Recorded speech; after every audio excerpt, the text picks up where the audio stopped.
Bihis muna tayo. Ay, so ang bilis ng araw. So July 9 na ngayon. Ayan, malapit na naman yung bare months mga kapugi. So uwi tayo, no? September pa yung uwi natin.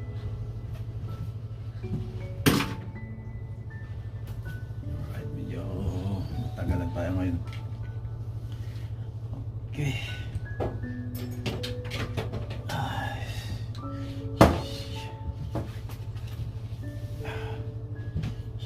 Shout out.